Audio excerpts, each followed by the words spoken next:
In the convulsive European landscape of the late 19th century, a new type of hatred began to germinate: racial antisemitism. Far from the ancient religious prejudices, it was a pseudo-scientific doctrine that claimed to explain the progress and decline of civilizations through the purity of blood. In that atmosphere saturated with nationalism, eugenic theories and social crises, Adolf Hitler would be born, a frustrated young man who would transform his personal failures into an ideological crusade. His time in Vienna, marked by Pan-Germanic thought and social resentment, shaped a mind that sought external culprits for his inner defeat. Through figures like Schönerer, Lueger and Wagner, Hitler absorbed a worldview where the Jew was a symbol of moral corruption, cultural decadence, and existential threat. The German defeat in the First World War not only devastated an empire, but also fueled the narrative of betrayal and conspiracy. Hitler then found the key to his discourse, turning national suffering into a mission of redemption. This documentary explores the psychological, ideological, and political roots of the hatred that transformed a marginalized man into the architect of the greatest crime of the 20th century.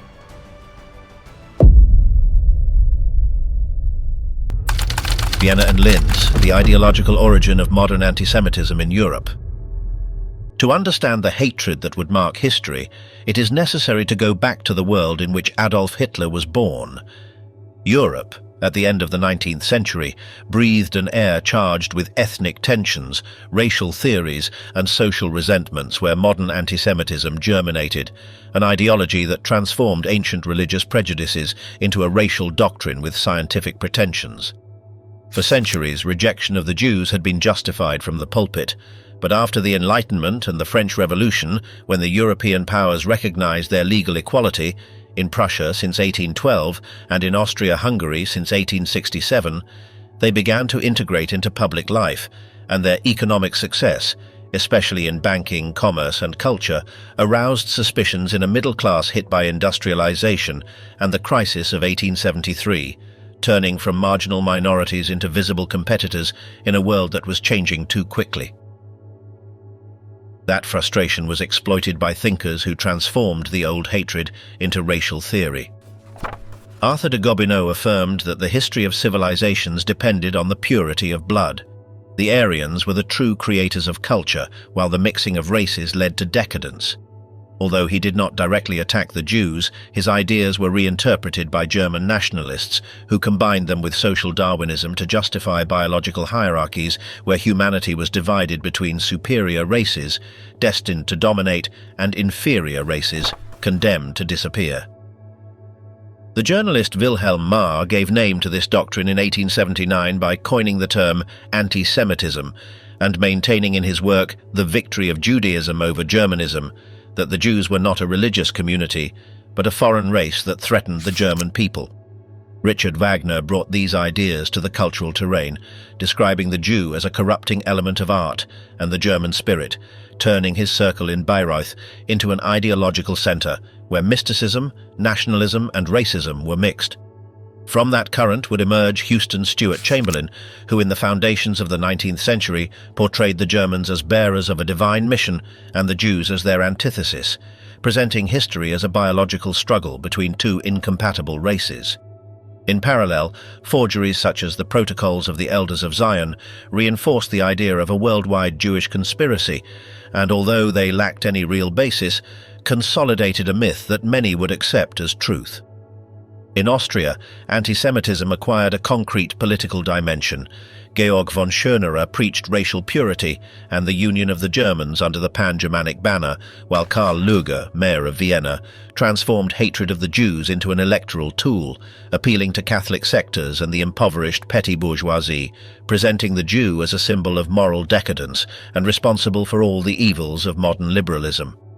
This was the ideological landscape of the imperial capital when in 1908, a young man without resources or formal education arrived in search of a place in the art academy. Adolf Hitler had grown up in Linz, where the influence of Schönerer was strong among students and teachers, hearing that the Germans were a superior race and that the Austro-Hungarian Empire had to free itself from foreign races. Although in Linz there was hardly any Jewish population, that discourse of ethnic purity became an identity reference. He then met August Kubizek, a young musician with whom he shared his fascination for Wagner and the arts, frequenting the Linz opera and dreaming of the splendor of German art. Although Kubizek soon noticed that Hitler did not tolerate criticism or questions about his personal life, with just a few ill-chosen words enough to provoke an outburst of anger beneath his outward correctness, that impulsive character coexisted with an extreme shyness that led him to idealize a young woman named Stephanie Isak, whom he observed walking without ever daring to speak to her, developing his infatuation entirely in his imagination, a pattern that would repeat throughout his life, a frustrated attraction transformed into resentment. In 1907, he traveled to Vienna to enter the Academy of Fine Arts, carrying with him a portfolio full of architectural drawings, convinced that his talent would be recognized. But the exam revealed that his works lacked human figures, and the commission recommended that he study architecture, not painting. That rejection was a devastating blow. He felt rejected not only by an institution, but by the world he aspired to dominate through his art. While assimilating that defeat, his mother, Clara, was dying in Linz from cancer. Hitler cared for her with total devotion, being the only person he loved without reservations, and her death in December of that same year left him deeply marked. The scene that the Jewish doctor Edward Bloch would remember, the young man crying inconsolably, thanking amid sobs for the care received, shows a wound that would never heal. Years later, when he was already the Führer, he would order the protection of Bloch, whom he called the noble Jew. In that early contradiction, a mind is glimpsed that separated the exception from the principle, the individual from the mass, thus justifying dehumanization. After his mother's death, he came under the guardianship of an old friend of his father and refused to accept any job or practical training, insisting that he was destined to be a great artist. Thanks to the intervention of a neighbor, he had the opportunity to meet the prestigious Professor Roller, set designer for the Vienna Opera, but shyness paralyzed him. He visited the building 3 times, and on each occasion turned back before climbing the stairs, finally tearing up the letter of recommendation, and the possibility of changing his destiny vanished, a victim of his own fear. In 1908 he returned to Vienna, this time accompanied by Kubizek, who had been accepted into the conservatory, sharing a room in a modest boarding house. Hitler spent his days locked up, drawing plans, writing impossible plays and dreaming of monumental projects, rejecting any work he considered inferior, while his inner world became a refuge of grandiose fantasies, where reality could no longer reach him. In his fits of anger, he blamed others, the academy, society, even fate, and that constant need to find culprits would be the first sketch of his future conspiratorial mentality. The nights at the opera offered him an escape where, under Wagner's music, he immersed himself in a universe where redemption, sacrifice, and racial purity mixed with Germanic mythology. Wagner was not for him just a composer, but a cultural prophet from whom he absorbed the drama and the total staging, which years later he would transfer to his political oratory, turning those performances, without knowing it, into his first school of emotional manipulation. Despite his pride, he did not avoid contact with Jews. He attended musical gatherings at the home of Dr. Rudolf Jehoda, a cultured Jewish family that received him courteously, where he felt out of place, aware of his lack of training and his social insecurity, and that experience, being the least prepared among those he considered inferior by birth, may have fueled his latent resentment. In 1909, his life completely crumbled. Rejected again by the academy and without resources, he fell into indigence, wandered the streets, slept in shelters, and even begged for food, while his appearance, once neat, degraded to misery. In the hostels he met Reinhold Hanisch, a vagabond who proposed to him to paint postcards and sell them on the street, and Hitler agreed, although with fear of the police and shame for his appearance, being his first stable source of income, a precarious job that returned to him a certain sense of control. Over time, he achieved a small balance in the men's house on Meldemannstrasse Street, an orderly hostel where each resident had their own room. There he would spend 4 years, reading compulsively, painting watercolors and participating in long political discussions, forming his worldview. He listened to the Pan-Germanic ideas that exalted the purity of the German people and despised the racial mixing of the Austro-Hungarian Empire, admiring Schönerer and the Mayr Lueger, who used antisemitism as a political tool. However, contemporary testimonies indicate that during those years he was not yet anti-Semitic. He spoke with respect of Jewish culture, maintained friendship with merchants like Samuel Morgenstern, and sold his paintings almost exclusively to Jewish dealers, whom he considered fairer in payments than Christians. His hatred, therefore, had not yet been born. It was only gestating, fed by personal frustrations and by the ideological atmosphere of a Vienna saturated with racism and nationalism. Extreme poverty and isolation reinforced his distrust of others. He avoided physical contact, rejected intimacy, and remained distant even with his few friends. That prolonged loneliness, added to successive failures, shaped a personality oscillating between victimhood and megalomania, seeing himself as a misunderstood genius, destined for great works that the world was incapable of recognizing, with a self-esteem as high as it was fragile. He needed to feel special, but each failure returned him to resentment, and that internal contradiction, between feeling chosen and feeling humiliated, generated fertile ground for paranoid ideas. In 1913, determined to abandon the empire he despised, he moved to Munich along with a young apprentice named Rudolf Häusler, not wanting to serve in the Austro-Hungarian army, which he considered a symbol of multicultural decadence. In Bavaria, he found a more congenial environment, a society that exalted German identity and looked with distrust at foreigners, living modestly, selling watercolors in cafes and beer halls, and maintaining the external discipline that contrasted with his chaotic inner world. Munich would be his last refuge before the war, and also the point where all his tensions converged. Nostalgia for German greatness, rancor toward Vienna, the frustration of a failed artist, and the desire to redeem himself through a higher cause. He had not yet found a concrete enemy, but the mental framework was already built. His life, marked by the sensation of having been humiliated and marginalized, needed an explanation that absolved him of responsibility. When the war broke out in the summer of 1914, Hitler was 25 years old and had a life marked by failure. His time in Vienna and his brief stay in Munich had given him neither stability nor direction. Within him coexisted the frustration of the rejected artist and the conviction that destiny still reserved a transcendental mission for him. The news of mobilization was for him a revelation. In Mein Kampf, he would recall that moment with a mixture of exaltation and mystical fervor, saying he had knelt to thank heaven for the opportunity to live such grand times, feeling not fear, but a sensation of redemption. Despite being an Austrian citizen, he managed to enlist as a volunteer in the Bavarian army, a detail that officers overlooked amid the administrative chaos at the start of the conflict, being assigned to the 16th Reserve Infantry Regiment, known as the List Regiment. In October of 1914, he departed for Belgium and experienced horror in the trenches of Ypres. Of the 3,600 men in the regiment, barely 600 survived, and Hitler emerged unscathed, although his uniform was shredded by bullets, convincing him that first experience of mass death, that survival was a sign of destiny. Shortly afterward, he was promoted to corporal and assigned as a messenger, a risky task but less miserable than life in the trenches, carrying orders between the command post and the front lines. On one occasion, an explosion killed almost his entire team of officers, and Hitler survived miraculously. In 3 weeks, he had escaped death twice. That mixture of horror and fortune reinforced his sensation of being protected by a superior force, an idea that later became part of his messianic discourse. For the first time, Hitler found an environment where he felt useful and accepted. In the regiment, he found the community he had never had, a hierarchical structure, camaraderie, and a common cause, being described by his superiors as disciplined, reserved, and dutiful.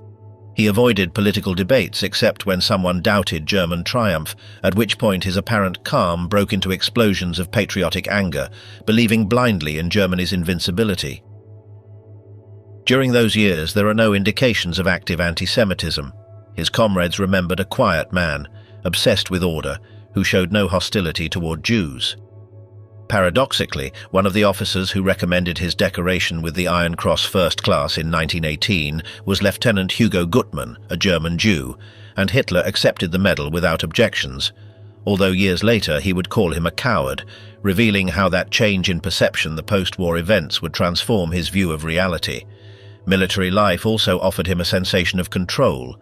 He rejected leaves, slept with his dog Foxel, a small terrier he adored, and avoided social contact beyond the necessary, not drinking, not smoking, not frequenting brothels, and preferring to spend hours reading or drawing.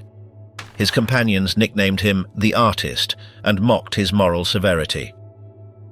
When someone urged him to have fun with a French prostitute, he responded indignantly that it would be a shame for German honor. Reinforcing that mixture of moral rigidity and emotional isolation, his view of the world as a struggle between purity and decadence. The battles of the Somme and the Marne exposed him to the hell of the front. He was wounded in 1916 and transferred to a hospital in Belitz near Berlin, where instead of resting, he spent the days visiting museums. The war for him was not just destruction, it was also a purification. In letters written in 1915, he already expressed his desire for the conflict to cleanse Germany of foreign influences, turning that idea, a nation purified through sacrifice, into one of the pillars of his later thought. When he returned to the front in 1917, his behavior had barely changed. He remained an exemplary soldier, but without effective ties, not receiving letters or packages, without family or close friends, turning the war into his only home. More than a conflict, it was for him a space of belonging, an ordered structure that replaced the chaos of his previous life, with the list regiment, in the words of his superiors, being his true family. But that apparent stability shattered in October of 1918 when, during an offensive in Ypres, Belgium, a mustard gas attack left him temporarily blind, being evacuated to the hospital in Payswalk, where he received the news that devastated him. Germany had lost the war. The monarchy was falling, the soldiers were mutinying, and in Berlin the Republic was proclaimed. From his bed, the former artist and now veteran without a homeland lived the defeat as a betrayal, with the country for which he had offered everything unconditionally surrendering. That shock was, according to his own words, the decisive moment of his life. From soldier to agitator, the forging of a brutal political voice. For days he remained silent in the Payswalk hospital, unable to assimilate that the army, the empire, and the structure that had given him meaning had collapsed. When he was discharged at the end of November 1918, he returned to Munich, which now housed more than 40,000 demobilized soldiers without jobs or prospects. The old order had disappeared. The Bavarian monarchy had been abolished, the streets were covered with red flags, and the soldiers formed revolutionary councils. The new government, headed by Kurt Eisner, a socialist intellectual of Jewish origin, spoke of freedom, social justice, and reconciliation with the victors. With nowhere to go and no family waiting for him, Hitler clung to the army as his only means of subsistence. Assigned to minor tasks, guard at the Traunstein prisoner depot and occasional messenger, he stayed within the only structure he knew. The Bavarian army then maintained about 30,000 troops, a fraction of the nearly 300,000 it had mobilized during the war. In March 1919, when the communists organized a general strike that paralyzed Bavaria, the Hoffmann government fled to Bamberg, leaving Munich in the hands of the workers' councils. On February 21, Kurt Eisner had been shot dead by Count Anton von Arco of Valley, a young nationalist of partially Jewish descent who sought to prove his loyalty to the German cause. The assassination unleashed a chain of clashes that culminated 6 weeks later with the proclamation of the Bavarian Soviet Republic. The new government, led by left-wing revolutionaries, among them Eugen Leviné, Max Levian, and Gustav Landauer, several of Jewish origin, established workers' councils, temporarily abolished money as a medium of exchange, and confiscated bourgeois properties in a desperate attempt to imitate the Russian Revolution.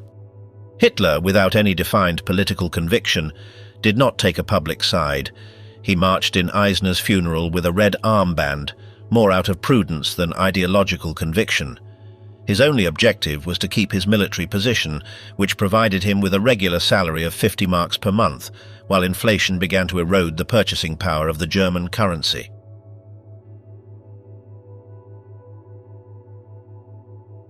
When the Soviet Republic was crushed in May 1919 by the Reich's government troops and the Freikorps, paramilitary units formed by brutalized veterans, the repression was ruthless. Hundreds of people were executed without trial in the barracks courtyards, and the deeply conservative and Catholic Bavarian people associated that brief regime with Jewish Bolshevik terror. The names of its leaders, Leviné, Landauer, Mühsam, Toller, fueled the idea of an international Jewish conspiracy. In the midst of that climate of fear and violence, Hitler absorbed every argument, every slogan, every theory circulating among the nationalist military. Antisemitism, until then latent in Bavarian society, became a dominant and socially acceptable discourse. The narrative that was beginning to form in his mind, and that he would share with millions of Germans, maintained that Germany had not been defeated militarily but betrayed from within, the Dolchstoßlegende, or stab-in-the-back legend, which attributed the defeat to socialists, pacifists and Jews who had undermined the war effort. After the restoration of conservative order, the Bavarian army reorganized its internal structures with the aim of eradicating any vestige of leftist sympathy among the troops. Hitler avoided general demobilization and was appointed a member of a commission tasked with investigating soldiers suspected of having collaborated with the communist regime. That position placed him for the first time within the counter-revolutionary power apparatus. His task consisted of interrogating, denouncing, or exonerating his comrades in arms, which allowed him to interact directly with high-ranking nationalist and anti-Semitic officers. Among them was Captain Karl Mayr, head of the Bavarian Army's Information and Propaganda Section, a cultured and manipulative man who sought disciplined subordinates to spread anti-communist propaganda among the demoralized troops. In Hitler he saw exactly what he needed, an obedient, efficient subordinate hungry for purpose. In July 1919, Mayr sent him to a political training course at the Porcia Palace in Munich. The seminar brought together several ultra-nationalist instructors, including the economist Gottfried Feder, known for his theory of breaking the chains of enslaving interest. Feder maintained that international financial capital, and therefore the charging of interest on loans, was a tool of Jewish domination, presenting the Jews as parasites who enriched themselves without working, without producing, without contributing to the common good of the nation. Those ideas deeply impressed Hitler, who had been seeking for years a coherent explanation for Germany's ruin and his own personal failure. Through Feder, antisemitism ceased to be for him a mere social prejudice and transformed into a structured economic doctrine, into a system of thought that seemed to explain everything. He also attended the classes of historian Alexander von Müller, who was surprised by the almost physical intensity with which that thin and pale young corporal debated politics and national destiny. Müller later described how, in a heated discussion about the Treaty of Versailles, Hitler captured the attention of everyone present. His harsh voice, his tense and nervous gestures, and his fixed and penetrating gaze transmitted an almost hypnotic energy. The historian enthusiastically commented to Mayr that he had among his students a born orator, someone capable of electrifying an audience with the pure force of his conviction. It was the first time that someone with intellectual authority recognized in him the capacity to fascinate and mobilize with words. Shortly after the course, Hitler was assigned to the Lechfeld military camp as an official army lecturer. His task was to instruct soldiers returning from captivity about the dangers of Bolshevik communism and about the humiliation of the Treaty of Versailles, which had stripped Germany of territories, resources and dignity. In those speeches before captive audiences, his tone changed radically. He began to speak with obsessive vehemence about the internal betrayal, about the need to purify Germany of foreign elements, about the Jewish threat that infiltrated all spheres of national life. The camp commander, concerned by the virulence of his words, asked him for moderation. That warning is the first documented record of an openly anti-Semitic speech delivered by Hitler before an official military audience. His words found immediate echo in a devastated and resentful country. In a Germany that desperately sought culprits to explain its fall from imperial greatness to post-war misery, his accusations seemed to give meaning to collective suffering. For the first time in his life, he discovered the transformative power of his voice. It was in those months when he wrote, by direct order from Karl Mayr, his first complete political text, the so-called Gemlich letter, dated the 16th of September of 1919, and addressed to a certain Adolf Gemlich, who had requested guidance on the Jewish question. In it, Hitler defined the Jews as a foreign race, whose corrosive influence had to be systematically eliminated from German life through restrictive laws and organized expulsions. He explicitly rejected the spontaneous violence of traditional pogroms, advocating instead for a rational anti-Semitism guided by the state and based on legal principles. With that letter, Hitler established the conceptual foundations of his future ideology, the idea of a universal Jewish conspiracy that controlled finances, the press, and governments, the need for an authoritarian government capable of imposing radical solutions, and the belief in racial purity as an indispensable condition for national salvation. Behind that apparent ideological clarity hid a psychological mechanism that had been gestating since his youth.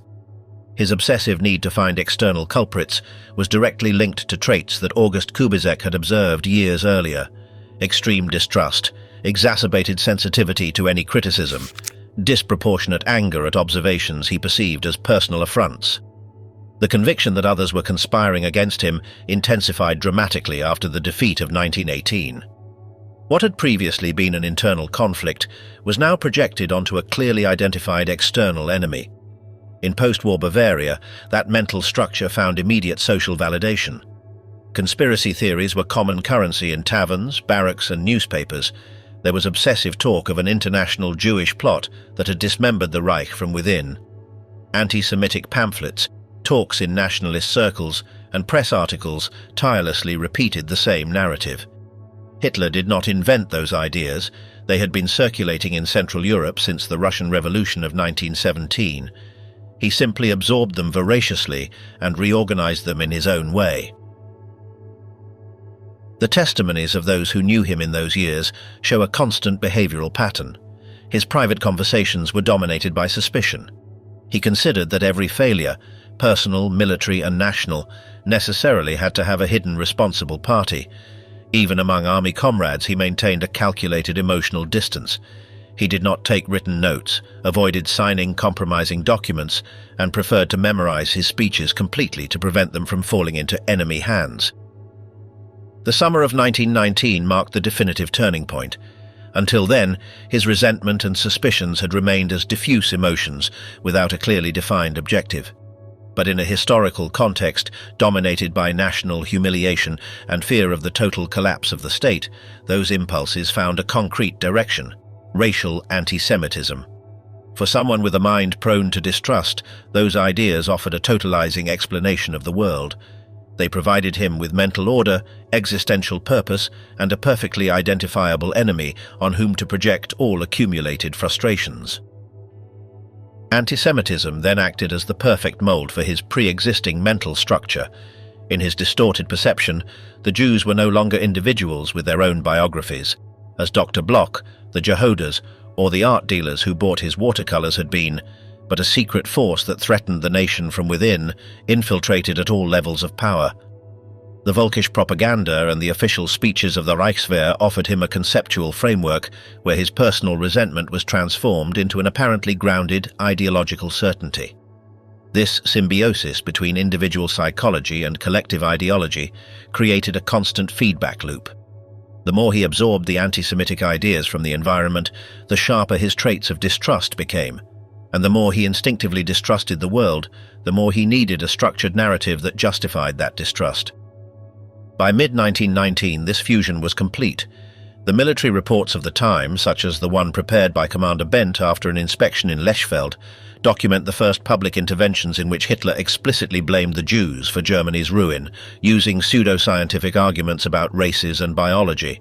It was no longer mere mechanical repetitions of official propaganda, but a deeply internalized discourse, articulated with precision and charged with genuine emotion and absolute conviction. In just a few months, the frustration of the disoriented soldier who cried in pacewalk had transformed into the certainty of the political agitator. The man who until then had been a silent observer of German chaos had finally discovered his voice, and that voice, born from resentment accumulated over decades of personal failures and fueled by the climate of hatred in the post-war period, would soon resonate in the beer halls of Munich. The price of war, fulfilling the prophecy with blood. Hitler's transformation from marginal agitator to Chancellor of the Reich in January of 1933 turned his ideas into state policy. During the 1920s, his speeches in the Munich beer halls already contained language that systematically dehumanized the Jewish people. He compared them to bacteria, parasites, or poisons that threatened national health. On the 13th of August of 1920, in the Hofbräuhaus, he affirmed that the Jewish problem had to be solved to the root through their physical expulsion from Germany. It was not yet a program of extermination, but it anticipated the logic that would make it possible. The nation as a sick biological body that had to be cured by eliminating the supposed infectious agent. During the early years of the Nazi regime, between 1933 and 1939, Hitler did not order the physical annihilation of German Jews. His policy focused on pressuring them economically and socially to emigrate. The Nuremberg laws of 1935 excluded them from German citizenship and prohibited mixed marriages, creating complete legal segregation. Aryanization confiscated Jewish businesses that were transferred to German owners. Kristallnacht on the 9th of November of 1938 destroyed 267 synagogues, more than 7,000 shops, and resulted in the deportation of 30,000 Jews to concentration camps. The stated objective was to force mass emigration. Between 1933 and 1939, approximately 280,000 Jews left Germany, leaving behind properties and assets. However, territorial expansion complicated this model. With the annexation of Austria in March of 1938, 185,000 more Jews were added to the Reich. The occupation of Czechoslovakia in March of 1939 incorporated another 120,000. The invasion of Poland in September of that year placed almost 2 million Polish Jews, the largest Jewish community in Europe, under German control. Emigration ceased to be viable. There were no countries willing to receive millions of refugees, and the war closed escape routes. The regime then began to explore more radical alternatives. The first project was the Nisko-Lublin Plan of October of 1939, devised by Adolf Eichmann to concentrate Jews in a reserve in occupied Poland near the San River.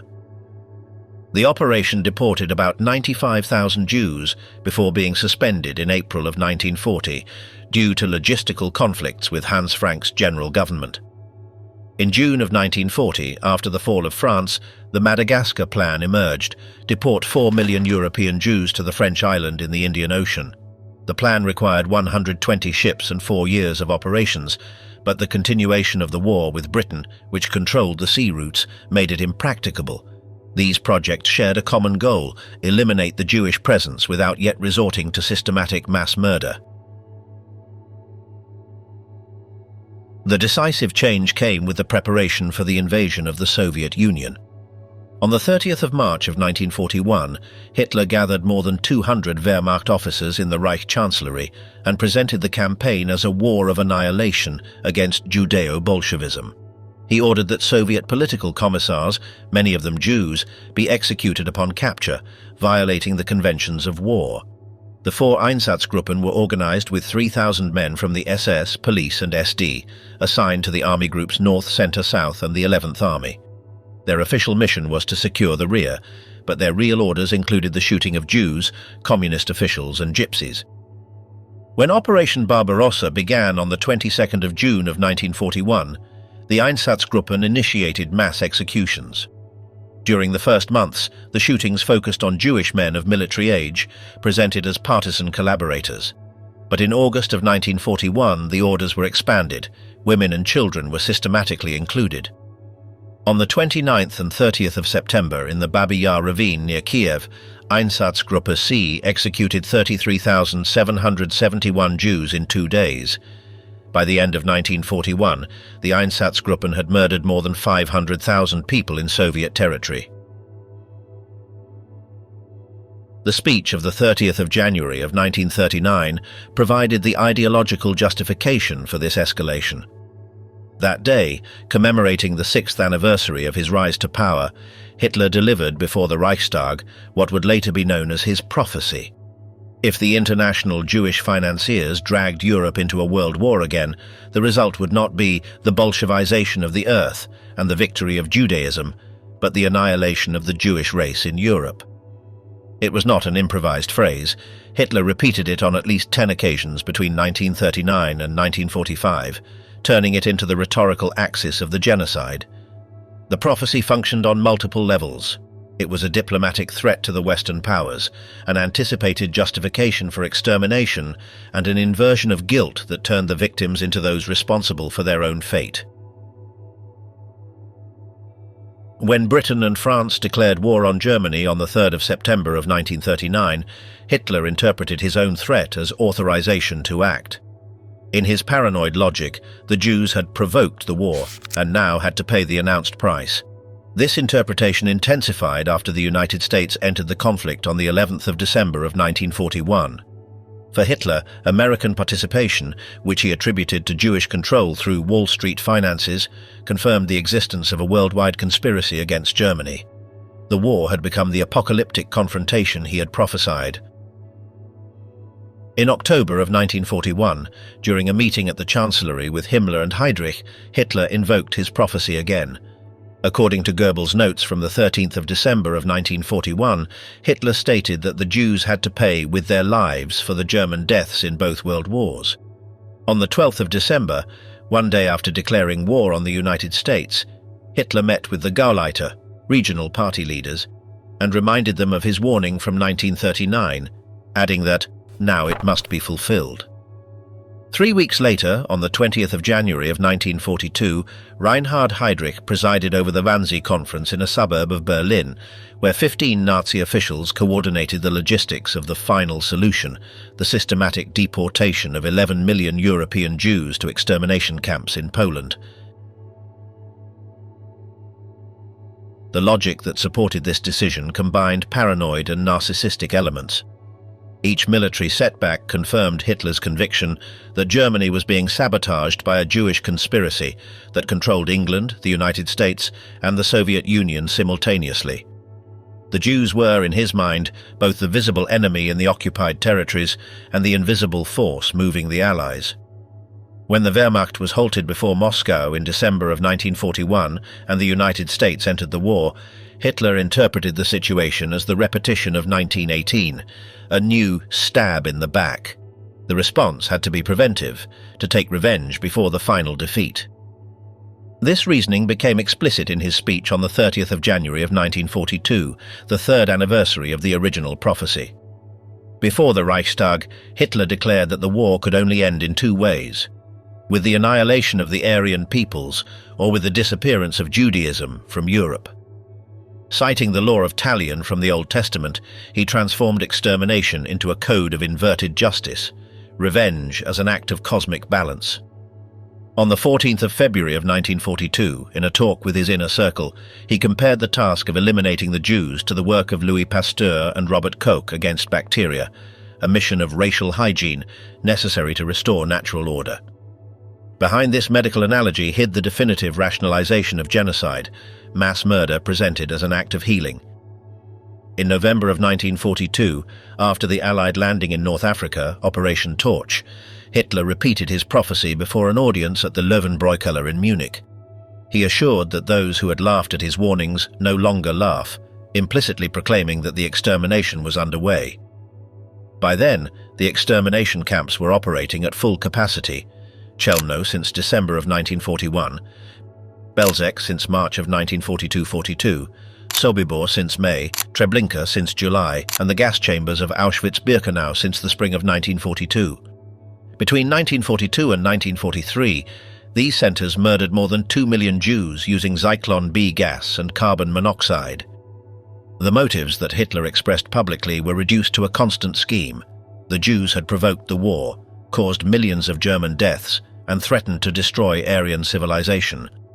By exterminating them, he believed he was restoring the world's balance and ensuring what he called reconciliation among peoples, a peace impossible while they existed. This idea of curing humanity through genocide synthesized the fusion between his paranoid structure and his messianic vision of himself. According to later historiographical interpretations, such as the one proposed by Philippe Burin in Hitler and the Jews, the extermination functioned as anticipated revenge, a way to compensate for the defeat he feared before suffering it. If Germany fell, at least his mortal enemy would have been destroyed. This logic explains why, even when the military situation became desperate in 1944, the regime continued diverting crucial railway resources to deport Hungarian Jews to Auschwitz, while the Red Army advanced toward the Reich. By 1942, Hitler's thinking had reached a closed and unbreakable form. The prophecy of 1939 was not a diplomatic warning, but a reflection of his own mental structure. What started as rhetorical threat became the most systematic annihilation project in modern history.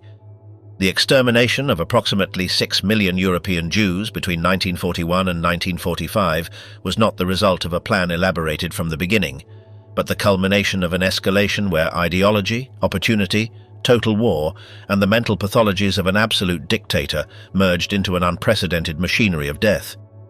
Hitler's obsession with the Jews was, ultimately, the crystallization of his inability to accept reality. Destroying them was, in his mind, destroying the proof of his own failure, and although the final defeat was approaching, in his deformed logic the prophecy still had to be fulfilled completely. From speech to machinery, the decision that sealed millions of destinies. The machinery of death was already in motion by the end of 1941, but the historical question remains disturbing. Did a clear order from Hitler exist that set the genocide in motion, or did the annihilation emerge as a result of a chain of decisions, local initiatives, and bureaucratic escalations? The Einsatzgruppen had already murdered more than 500,000 people in Soviet territory through shootings, and the first specialized camps were beginning to be built in Poland. However, we have no written instruction with date and Hitler's signature. What we have are testimonies, memoirs, partial documents, and a complex web of interpretations that historians continue to debate. Among historians, there is no consensus. The intentionalists place a turning point in the second half of 1941 and maintain that in that period, Hitler made a far-reaching decision that triggered the entire process. The functionalists, on the other hand, deny the existence of a single mandate and affirm that the violence escalated due to territorial initiatives and the dynamics of the repressive structures. Both approaches recognize, however, that 1941 was the year in which the policy toward the Jews changed irreversibly. From expulsions and relocation plans, it shifted to systematic and centralized extermination methods. The key to understanding that moment lies in Hitler's mentality, who firmly believed that there existed a hidden Jewish power capable of directing the foreign policy of the enemy powers. In his distorted vision, the leaders of the United States, Great Britain, and the Soviet Union were mere instruments of the Jewish instigators who pulled the strings from the shadows.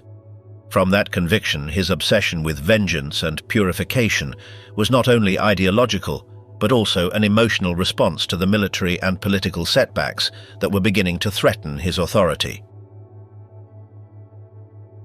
In this debate, three testimonies gain special relevance that, despite their limitations, provide direct light on the genesis of the final solution. The first comes from Adolf Eichmann, recorded in Argentina in 1957 by the Dutch journalist Willem Sassen, in an environment where Eichmann felt safe and without judicial pressure. There he stated that, in 1941, the Führer ordered the physical annihilation of the Jewish enemy. He also recounted how the practice of mass shootings in the East began to produce devastating psychological effects on the executors, alcoholism, nervous breakdowns, and suicides, which led to the search for methods that dissociated the executor from the act of killing. His words reveal not only precise operational knowledge, but also an iron ideological conviction. For Eichmann, the elimination of the Jewish community was a non-negotiable objective, and according to his version, it had the supreme authorization. The second key testimony comes from Rudolf Höss, commander of Auschwitz between May of 1940 and November of 1943. In his autobiography written in the Krakow prison in 1946, and in his statements during the Nuremberg trial, Höss described a meeting with Heinrich Himmler in Berlin, where he was transmitted the order to resolve the Jewish problem through total physical destruction. According to Höss, Himmler explained to him that the Führer had ordered the final solution of the Jewish question and assigned Auschwitz as the ideal place for logistical reasons. Located in Upper Silesia, the area was well connected by railway, sufficiently isolated from civilian populations, and had space for expansion. Höss insisted that the instruction came to him in the summer of 1941, placing it between June and July, and that it was peremptory. Every captured Jew had to be eliminated without exception. The precision of his notes on technical procedures and the concordance of many details with other documentary evidence have turned his testimony into a central piece for those who maintain that there was a decisive directive from the highest level of Nazi power. The third relevant testimony, although less known, is that of Kurt Gerstein, an SS officer who witnessed the extermination operations in Belzec and Treblinka in August of 1942. Gerstein drafted a detailed report in 1945, before his death in prison, describing how Christian Wirth, supervisor of the extermination camps of Operation Reinhard, explained to him that the entire system operated under direct orders from the Führer transmitted by Himmler. Although Gerstein did not witness any order directly, his testimony confirms that at the operational levels it was understood that the authorization came from the top of the regime. However, critics of the theory of a punctual order have raised serious objections. The most argued one reproaches that, if the order was given in the summer of 1941, it is difficult to explain why industrialized murder in camps like Auschwitz did not begin immediately, but until the spring of 1942, almost a year later. Among the plausible explanations are the time necessary to design, build, and adapt the physical infrastructure, the search for technically viable procedures that were less traumatic for the executors, and the coexistence of local initiatives that were already practicing mass murders in different forms and with different methods. A mandate in principle would have required a period of technical, logistical, and administrative preparation before translating into a fully operational program on a continental scale. That combination of central decisions and local dynamics helps to understand why direct documentation from the Führer is so elusive. Hitler systematically avoided leaving written records that could compromise him personally, and the very architecture of the Nazi regime favored the delegation of implementations to subordinates with considerable practical autonomy. This system of charismatic authority, described by the historian Ian Kershaw as working towards the Führer, meant that intermediate commanders interpreted Hitler's wishes and took initiatives without the need for explicit orders. For that very reason, some historians maintain that a tacit authorization or a verbal go-ahead was enough to enable Himmler and his apparatus to move from selective elimination to systematic annihilation. At the beginning of 1941, Hitler still saw utility in keeping the European Jews alive. They were his exchange pawn, a resource he could use to pressure or blackmail the Western powers. But that logic crumbled during the summer. The publication of the Atlantic Charter, signed by Churchill and Roosevelt on the 14th of August of 1941, marked a point of no return. The principles it proclaimed, self-determination, lasting peace, and rejection of territorial expansion, excluded Nazi Germany from any future international order. With that gesture, the political value of the Jewish hostage vanished. Barely a month later, on the 11th of September of 1941, Roosevelt ordered the United States Navy to fire on any German ship that threatened its routes. It was a de facto declaration of war, although without an official name. In Hitler's mind, that event confirmed that his real enemy, the international Jewish power, had decided to destroy him. From that moment on, rhetorical threats were no longer enough. If the blackmail had failed, the punishment had to be carried out. At the beginning of the autumn of 1941, while this political decision matured, Auschwitz was silently transforming into a laboratory of death. Between August and October of that year, while the Wehrmacht delved deeper into the Russian steppes, Hitler oscillated between enthusiasm for the initial successes and despair over the logistical setbacks. The victories of Kiev and Bryansk in September rekindled his optimism, but soon the advance halted in the autumn mud and early cold. The possibility of a new 1918, defeat and collapse from within, began to obsess him. In that climate of military frustration, his mental structure found an outlet. If Germany failed, it would be because of the Jews, the same ones who, according to his narrative, had stabbed the Reich in the back in the previous war. By the end of October of 1941, Hitler had stopped warning. He began to act.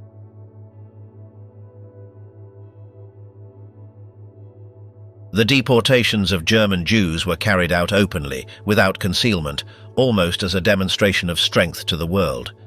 The trains departed eastward, and international newspapers reported on it. It was an unequivocal message directed at those he considered responsible in London and Washington. If Germany was challenged, the Jews of Europe would pay the price. But when he realized that his threat would not alter the foreign policy of the powers either, the next step, systematic elimination, became inevitable. The first tests with lethal gas were not done with Jewish prisoners, but with 600 Soviet prisoners of war and 250 sick Poles from the camp hospital. On the 3rd of September of 1941, Karl Fritzsch, deputy commander of the camp, sealed the basement windows of Block 11 with earth and poured Zyklon B crystals, a pesticide based on hydrocyanic acid commonly used to disinfect barracks, through openings in the ceiling. The operation was not completely effective. Many did not die instantly due to insufficient dosage, and the air remained contaminated for days. But the result convinced the authorities that this substance could become an effective method and, above all, less psychologically traumatic for the executioners than face-to-face shootings. 2 weeks later, on the 16th of September of 1941, the procedure was repeated with a new group of 900 Soviet prisoners. This time, with a greater amount of gas and better sealing, death came quickly. The crematorium of the main camp, equipped with a mechanical ventilation system and a flat concrete roof, offered the ideal conditions to perfect the technique. From that moment, Auschwitz began to modify its physical infrastructure at an accelerated pace. What had started as a concentration camp for Polish political prisoners was preparing to assume a radically different function: the industrial extermination of entire communities. Historians who have studied this period consider these tests to be the decisive step toward industrialized murder. Although the German historian Karin Orth interpreted the first gassings as part of the habitual repression regime directed against the mentally ill or prisoners of war considered unproductive, the technical evidence and testimonies suggest they were something more: deliberate experiments to measure the effectiveness of the gas in view of a massive slaughter of civilian population. Höss himself would later recall in his memoirs that Zyklon B acted so quickly and completely that it immediately allowed thinking of its use for a large-scale destruction of entire communities. In that technical detail, a political decision of enormous dimensions was condensed. From October of 1941, the preparations accelerated dramatically. The architectural plans for new facilities preserved in the archives of the Auschwitz State Museum included sealed ventilation systems within the concrete walls and special waterproof coatings to isolate the underground chambers.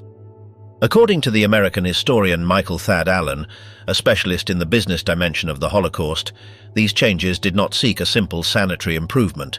They were specifically designed to withstand the physical pressure and panic of thousands of victims dying simultaneously. It was also ensured that the chambers were underground, not for thermal efficiency or to save materials, but so that the screams could not be heard outside the perimeter and to keep the operations hidden even from other prisoners in the camp. Each architectural modification responded to a precise functional purpose: to turn elimination into a silent, technically repeatable, and visually hidden operation. The first contracts for the construction of these structures date back to the first days of October of 1941. The company Topf und Söhne of Erfurt, specialized in industrial crematory ovens, sent its engineers Kurt Prüfer and Fritz Sander to Auschwitz to plan the new mass incineration system. From that moment, the camp became integrated into a broader extermination network that would soon include the Operation Reinhard camps, Belzec, Sobibor, and Treblinka. The construction dates of those centers coincide chronologically with the technical transition phase in Auschwitz, which reinforces the hypothesis that the general decision had already been made at the central level and was being executed in parallel at different points in the territory controlled by the Reich. The supposed temporal void between the summer of 1941 and the spring of 1942, the central argument of Orth to question Höss's testimony, fades when observing this documented chain of works, technical tests, and architectural planning. The intermediate months were not of political inaction or indecision, but of technical and infrastructural development. If Himmler effectively transmitted Hitler's order during that period, the time elapsed until the first mass gassings of deported Jews, which began in March of 1942, can be perfectly understood as the necessary phase of preparation for the system that would make the final solution possible on a continental scale. The psychological analysis of Höss's memory also acquires methodological relevance. Modern studies on testimony and traumatic memory show that specific dates are easily confused, especially when associated with similar or repeated events over time. Höss remembered two distinct moments related to Himmler. His initial meeting in Berlin in the summer of 1941 and the subsequent visit by the same SS chief to Auschwitz in July of 1942 to inspect the progress of the facilities. Both episodes shared the same thematic context, orders and directives related to extermination, which would explain the occasional fusion of memories in his later narrative. But the emotional intensity of the first mandate, described by him as a heavy order that left him disturbed, makes it highly plausible that he indeed received it in 1941, when there were still no operational precedents for specialized extermination camps in the occupied East. The material and documentary evidence also points in that direction. The preserved construction contracts, the invoices from the company Topf und Söhne, the documented visits of engineers, and the architectural adaptations of the camp show that the decision to transform Auschwitz into an industrial death center chronologically precedes the creation of the other specialized camps. It was not a local initiative improvised by Höss, but clearly an extension of a project decided in the highest spheres of Nazi power and coordinated from Berlin. If we accept this chronological and documentary sequence, the supposed gap between the political order and its practical application is reduced to a technically logical period of infrastructural preparation. The timeline then acquires internal coherence: political decision in the summer of 1941, initial technical experiments in September, detailed architectural planning in October to December, and operational expansion of the system from the spring of 1942. Thus, the image that emerges is that of a complex process where several elements converge simultaneously: a leader who had expressed ideological threats since 1939 with concrete political consequences, the decision of intermediate commanders like Himmler and Heydrich who interpreted, accelerated, and executed those directives, and the technical and logistical infrastructure that turned intention into material act. The testimonies of Eichmann, Höss, and Gerstein, with their nuances and possible inaccuracies in detail, place the genesis of industrialized mass murder in the second half of 1941. Everything indicates that it was precisely in that period, between mid-August and late October of 1941, when Hitler made the decision to transform the prophecy into a mandate. Höss remembered receiving the order in summer. Eichmann placed it after the failure of the Blitzkrieg and the start of the two-front conflict. Both point to the same temporal interval, when illusions of victory were dissipating and the Führer began to imagine a preventive vengeance before a possible defeat. The chronology fits with external events and with Hitler's internal psychology. In August, he already perceived the risk of military collapse after the Atlantic Charter, and in October his frustration at the stagnation of the Eastern Front reached its highest point. His thinking, dominated by resentment and the logic of conspiracy, contemplated no alternatives. If the Jews were the cause of all evils, their destruction was the only solution. Although we do not have a document signed by Hitler that closes the issue in a legalistic way, the accumulated evidence, testimonial, documentary, and material, points to the existence of a decisive authorization from the pinnacle of the regime that triggered the process. Without that high-level political decision, and without the coordinated will of the institutions that executed it, the genocidal project would not have reached its unprecedented industrial scale. From the prophetic words pronounced in January of 1939 to the gas chambers of Auschwitz in 1942, there is a direct line that connects ideology, political decision, and mass extermination. That interval between the threat and the execution marks the decisive step from discourse to crime. What until then had been rhetoric or a political instrument became planned action. The war in the East, diplomatic tensions, and the loss of value of the Jewish hostage converged at the same point: the decision to eliminate, once and for all, those whom Hitler considered the absolute enemy. Racial antisemitism was not a sudden aberration, but the result of centuries of prejudice transformed into political ideology. In a Europe disoriented by war, poverty, and nationalism, Hitler turned collective resentment into a doctrine of extermination. His story shows how a cultured and modern society can justify absolute crime when hatred is cloaked in reason and authority. Understanding that process is essential. It reveals that barbarism does not arise from chaos, but from blind obedience to an idea that promises redemption at the cost of humanity itself.